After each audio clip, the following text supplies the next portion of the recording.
Bismillahirrahmanirrahim. Assalamualaikum warahmatullahi wabarakatuh. Waalaikumsalam Ustaz. Alhamdulillah rabbil alamin. Wassalatu wassalamu ala asrofil anbiya wal mursalin sayyidina wa maulana Muhammadin wa ala alihi wa sahbihi wa barik wa sallim ajma'in.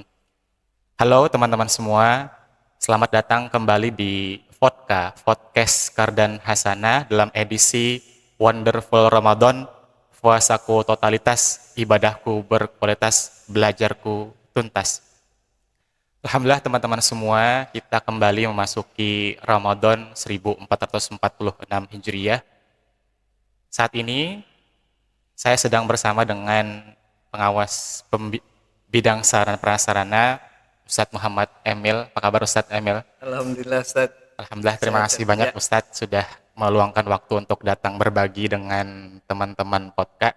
ya. Kita berdiskusi terkait tentang pemahaman ilmu agama yang mana tujuannya adalah untuk meningkatkan dan ketakwaan kita kepada Allah Subhanahu wa taala. Baik, Pak Emil, Ya. kira-kira apa nih Pak tema yang mau kita bahas di podcast kali ini? Jadi podcast hari ini kita berbicara tentang empat apa namanya yang menyesatkan setan terhadap manusia gitu. Jadi setan itu bagaimana dia menyesatkan manusia gitu loh.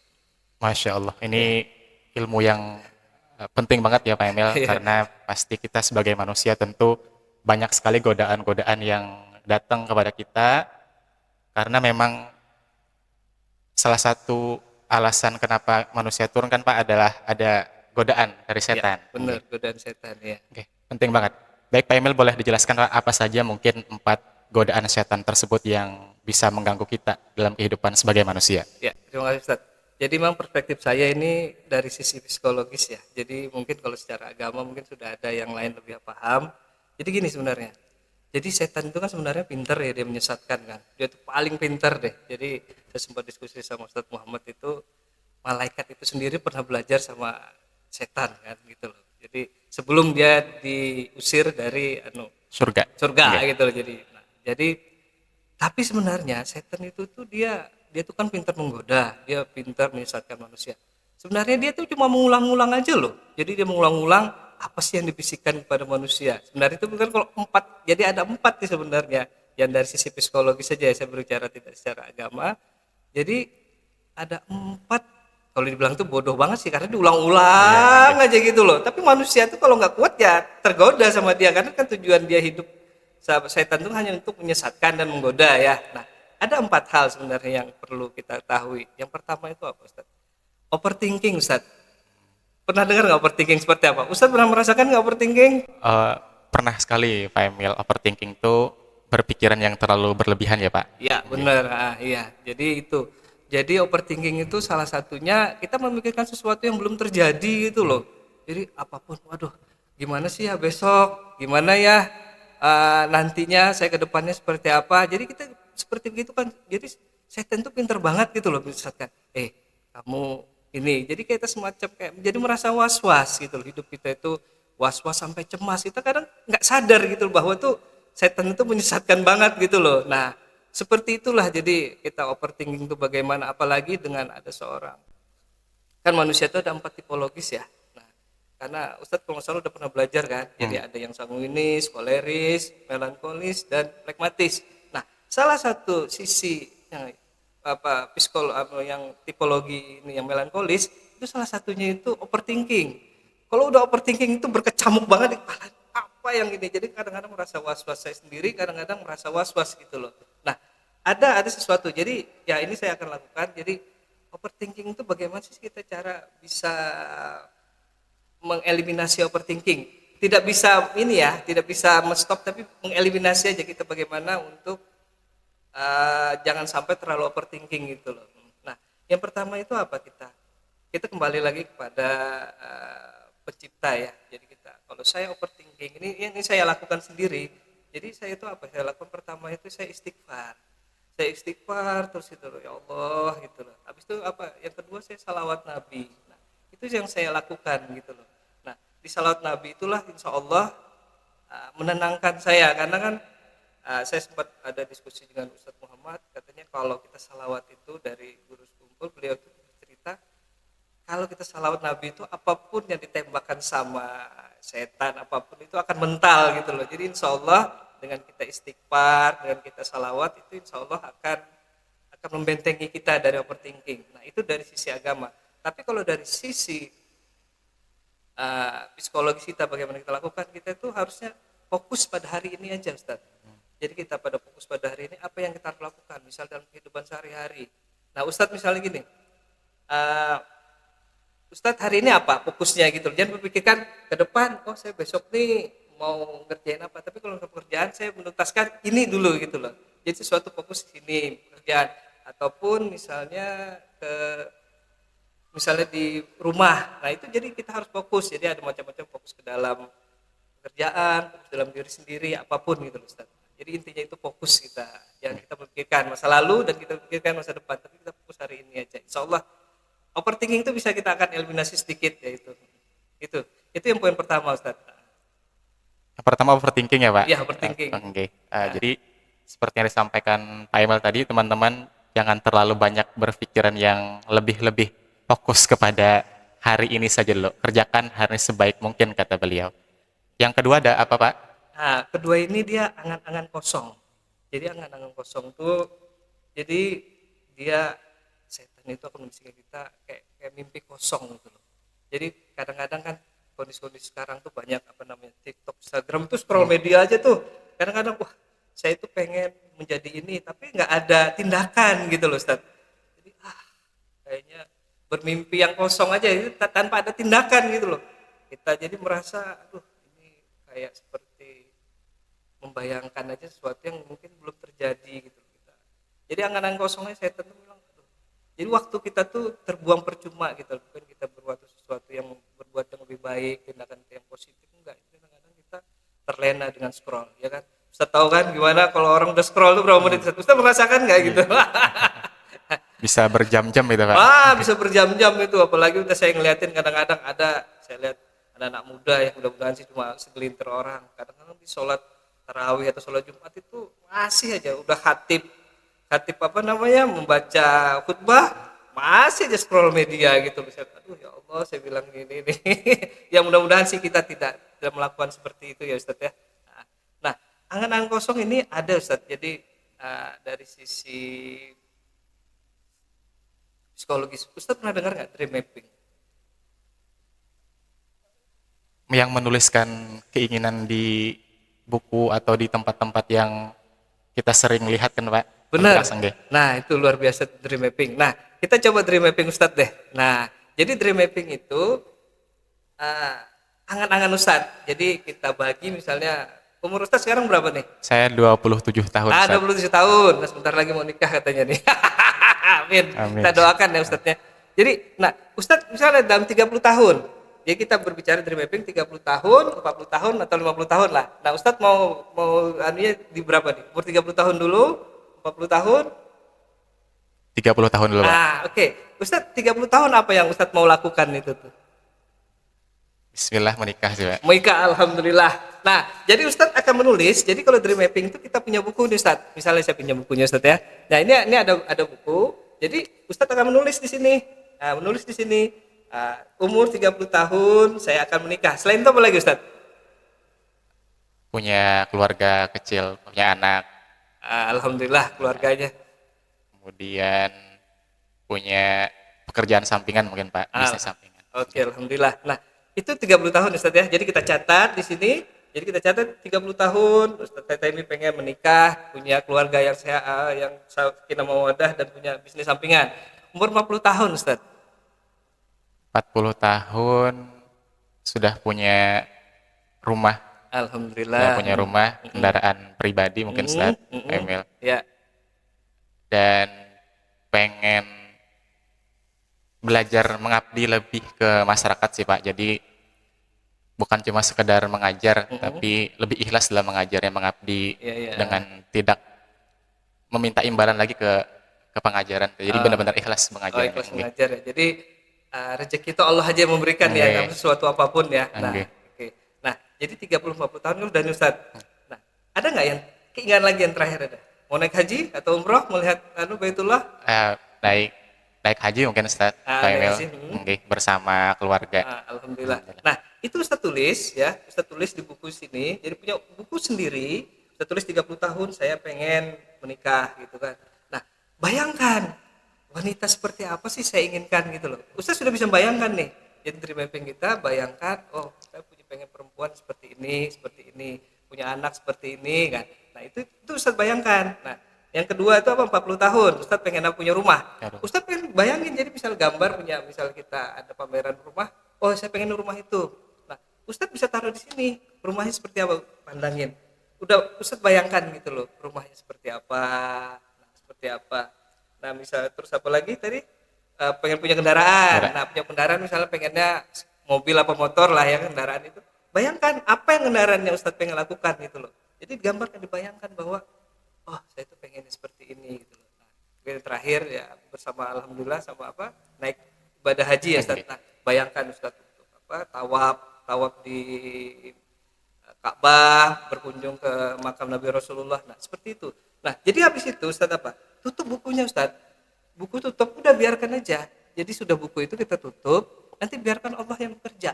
Karena kita sudah meminta kan, Allah tuh Bismillahirrahmanirrahim, Rahman kan, Maha Pengasih dia. Dia apapun akan diberikan. Itu sudah ada. Jadi dalam alam semesta itu sudah diberikan. Tinggal waktunya aja kapan gitu loh. Ustaz misalnya mau kawin 30, tahu-tahu saat 29 udah dapat jodoh nih gitu. Kita kena tahu gitu loh dream mapping. Jadi seperti itu Ustaz.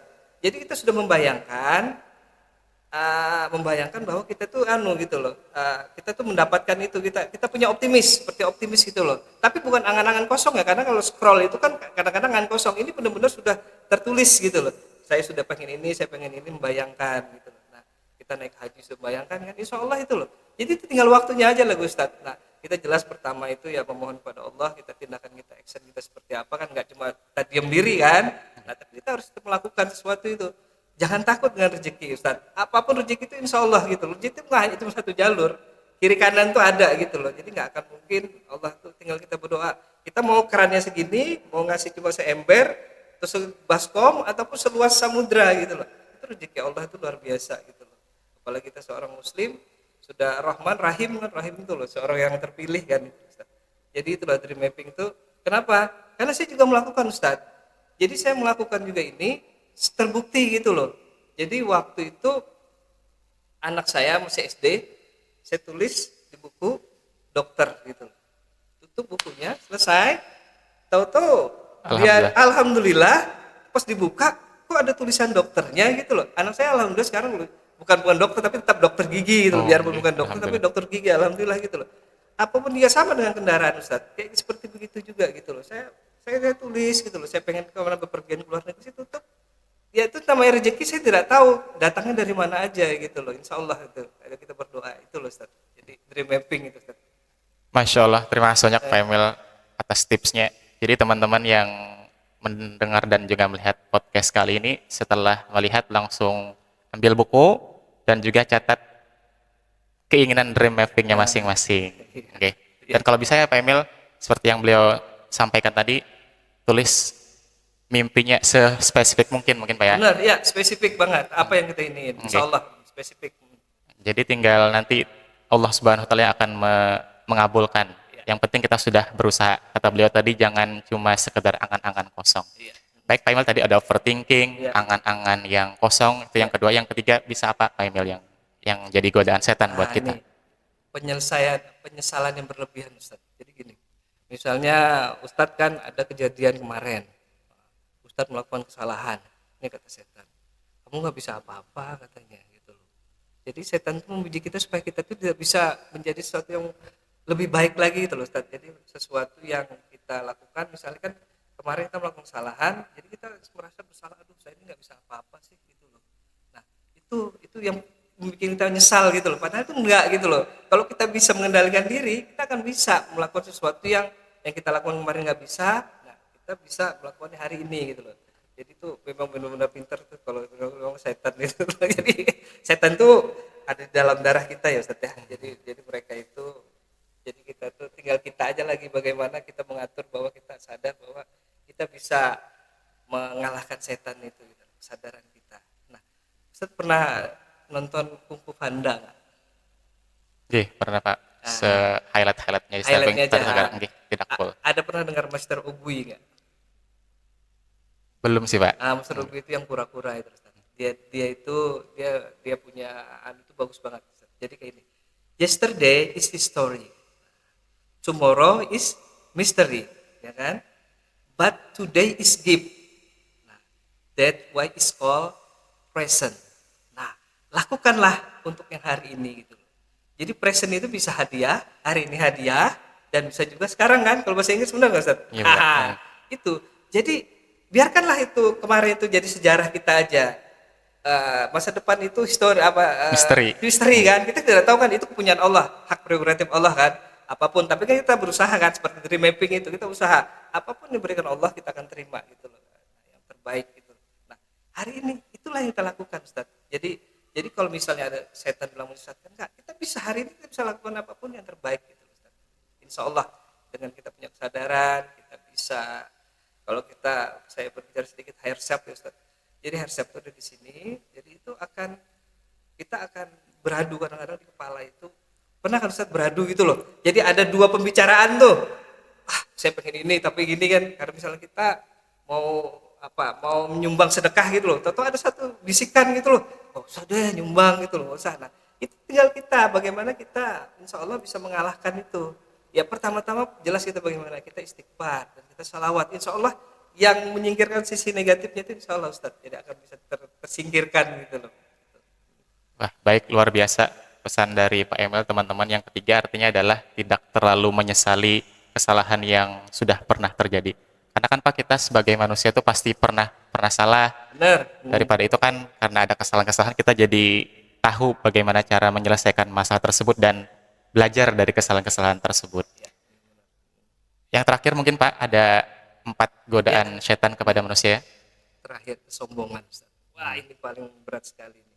Saya tahu iblis diusir karena apa? Karena kesombongan. Nah, kesombongan, benar itulah. Jadi manusia itu juga berhati-hati dengan kesombongan ya. Jadi merasa kadang setan membisikkan, ini lebih hebat daripada kamu, daripada Ustaz.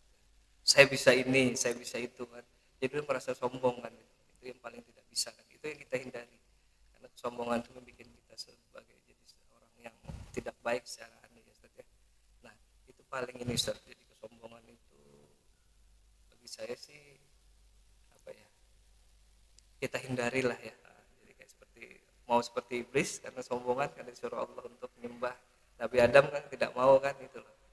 Itu paling kita hindarilah. Insya Allah jadi kesombongan nggak hanya dengan tapi dengan kata-kata atau tindakan. Kadang-kadang kita ngeliat juga action kita seperti apa, kita merasa lebih hebat dari mereka, itu yang paling kita hindari ya. Ya mungkin ada nggak jadi sombong-sombongan ini ya apa ya, kalau saya sih insya Allah saya selalu tawaduk gitu. Jadi kayak saya melihat seperti Gus Baha ya. Pernah dengar Gus Baha? Tahu Gus Baha? Tahu Pak. Wah, bagaimana tawaduknya beliau. Beliau itu melihat seorang ahli Quran, ahli tafsir. Wah, itu orangnya sederhana banget, tawaduk banget kan. Ada beberapa misalnya ya kita tahu, nggak tahu lah, saya tidak mau ini. Kadang sudah ini merasa bangga banget. Baru tahu agama sedikit langsung wah, saya hebat gitu. Kita berkaca seperti beliau gitu. Seperti padi apa? Makin apa namanya? Makin berisi, makin merunduk. Seperti itulah Ustaz. Jadi kita hindarilah nama kesombongan itu Ustaz. Yang terakhir teman-teman, kata beliau, godaannya adalah kesombongan. Artinya kata beliau kita harus rendah hati. Semakin banyak yang kita dapat, semakin merunduk pula. Ada pertanyaan Pak Emil tentang kesombongan ini. Kadang kita sudah berusaha untuk tidak sombong lagi, tapi yang menjadi permasalahan adalah terkait tentang konsistensinya Pak. Sudah bisa misalnya pekan ini tidak sombong, tapi nanti ketika ada orang yang lebih hebat dari kita muncul lagi kesombongan. Gimana Pak tips supaya konsisten mungkin? Nah iya, nah itu konsisten itu kembali lagi kita, karena kan ini godaan setan ya, kita harus mengingat lagi kepada kita pemiliknya, kita Allah Samad, yang kita bergantung kepada Allah ya. Jadi kita ingat lagi pertama ya Allah, mudah-mudahan kita terjaga dari kesombongan. Itu pertama banget gitu loh, bahwa kita membaca istighfar, kita salawat, itu secara ini. Nah secara kedua itu kadang kita melihat ada pepatah bilang, saya tuh lupa, yang lebih tinggi dari apa namanya Ustaz, yang kalau kita merasa sudah tinggi padahal ada lagi yang lebih tinggi Di lagi atas gitu. langit masih ada langit, Pak. Seperti Ustaz. Jadi kita sadar diri. Nah, yang pertama kedua itu kesadaran Ustaz. Ini yang menumbuhkan kesadaran itu yang agak susah Ustaz. Karena kalau kesadaran itu hanya didapat orang-orang yang terpilih Ustaz, maksud saya. Karena tidak bisa sadar tuh kadang-kadang gini. Manusia itu mungkin sadarnya sesaat ya. Nah, tahu-tahu dia balik lagi kan. Nah, kadang kalau orang sudah namanya kalau kita bahasa anunya itu awakening itu, nah itu orang terbuka dia akan sadar Ustaz. Jadi sesuatu itu dia akan melihat lagi, oh saya ini akan berbuat, nggak akan apa namanya, nggak akan berbuat lagi sombong. Nah itu memang berat. Kalau orang yang tidak sadar itu agak susah gitu loh. Jadi agak susah untuk mengingat bahwa ini adalah godaan setan. Ya paling tidak kalau tiknya itu kita ingat pertama cuma istighfar dulu Ustaz. Itu paling ingat itu untuk konsistennya kita salawat Nabi. Yang kedua mudah-mudahan kita menjadi orang yang sadar ya. Jadi sadar. Jadi kalau kita bahwa tahu bahwa ini sesuatu perbuatan yang salah gitu. Agak anu karena ini repetition Ustaz ya. Jadi pengulangan-pengulangan. Jadi harusnya seperti murojaah itu apa namanya? Kalau murojaah itu apa bahasa anunya? Pengulangan. Pengulangan. Nah seperti itu kita mengingat lagi, ya, oh ya saya salah ya. Gitu. Kita kembali lagi karena kita higher self Ustaz, bahwa oh ya ini saya sombong ya, saya salah. Ya. Nah, itu kita memang tidak bisa instan Ustaz ya. Mungkin nggak mungkin kan langsung saya kasih tahu ini orang langsung anu apa namanya konsisten enggak gitu, tapi tetap sama seperti saya juga Ustaz. Insya Allah saya lakukan. Kalau saya ingat ini, saya nggak boleh seperti menjelekan. Yang jelas sih menjelekan orang, oh saya ini lebih baik daripada mereka, gitu. Saya lebih pintar, enggak. Insya Allah. Tapi dengan menjalani berulang-ulang gitu ya, saya mengingat dengan Allah dan saya menyadari bahwa itu sesuatu yang salah, saya akan gitu, terbuka lagi hersep. Kalau hersep kita berbicara dengan hersep, Ustaz pernah berbicara dengan hersep nggak? Tahu hersep itu? Berbicara dengan diri sendiri ya, Pak? Ya, benar. Pernah nggak berbicara dengan diri sendiri? Biasanya pagi hari sih, Pak. Alhamdulillah. Oke. Sebelum berangkat ke sekolah, diusahakan sebisa mungkin untuk bicara kepada diri sendiri buat tetap semangat, rajin, dan ada hal-hal baru yang harus bisa dipelajari hari ini. Nah, benar Ustaz. Itulah. Jadi kadang-kadang kita kalau anu juga kan kadang-kadang orang itu meditasi ya. Atau kalau kita tuh bisa bilang muhasabah atau apapun.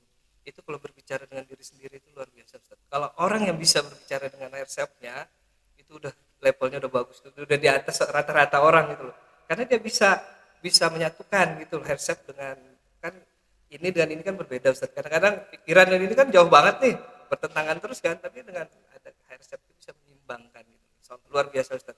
Salut saya sebenarnya Ustaz. Jadi tiap pagi Ustaz melakukan seperti itu insya Allah. Kalau melakukan seperti itu terus, insya Allah yang namanya kesombongan tuh Ustaz nggak anu lagi. Amin. Nah, tadi pesan beliau teman-teman bahwa seberapapun kita tetap membumi, kata beliau. Tetap rendah hati. Nah, tidak boleh sombong. Dan kata beliau tadi tipsnya harus ada tahap-tahapannya. Tidak langsung bisa punya kesabaran yang banyak. Harus ada tahapan-tahapannya. Dengan cara misalnya bicara dengan diri sendiri. Baik teman-teman semua, ada kesimpulan mungkin Pak Emil terkait tentang yang sudah kita diskusikan sepanjang ini? Jadi dari 4 godaan setan itu, jadi yang pertama benar kita harus yang satu ya, jadi ingat kepada Allah. Ingat kepada Allah dengan apa? Bisa dengan berzikir, kita bertasbih ya, itu kita melakukan sesuatu yang insya Allah yang terbaik gitu ya. Yang poin kedua ya kita bersalawat kepada Nabi itu untuk menghindari godaan-godaan setan gitu. Insya Allah itu sebagai tameng kita. Yang ketiga itu kita fokus kepada apa yang kita lakukan pada hari ini aja. Boleh berangan-angan, kita punya dream mapping, itu udah selesai, tapi kita fokus pada hari ini. Itu. Insya Allah 4 godaan setan itu akan tereliminasi. Oke. Baik teman-teman semua, kalau bisa saya simpulkan terkait tentang penyampaian Pak Emil, salah satunya adalah dengan kita membaca ayat-ayat Al-Quran, berzikir atau bersalat ya Pak, ya, itu bisa menghilangkan rasa kekhawatiran kita setidaknya. Benar. Nah, kita sering overthinking, berpikir yang lebih, atau kita cuma bisa merencanakannya saja tidak dengan aksi. Kemudian godaan yang keempat tadi terkait tentang menyesali kesalahan kita dan juga kesombongan ini. Semoga kita yang mendengarkan Pak Emil dan juga saya bisa mengamalkan apa saja yang sudah beliau sampaikan, dan semoga lagi-lagi teman-teman, tujuan dari podcast inilah untuk meningkatkan keimanan dan ketakwaan kita melalui podcast berbagi ilmu pengetahuan. Lagi pesan Pak Emil? Ya, Sudah terima cukup. kasih ya. Baik teman-teman semua, terima kasih yang sudah menyaksikan podcast Kardan Hasanah dalam edisi Wonderful Ramadan. Terima kasih. Wabillahi taufiq wa hidayah. Assalamualaikum warahmatullahi wabarakatuh.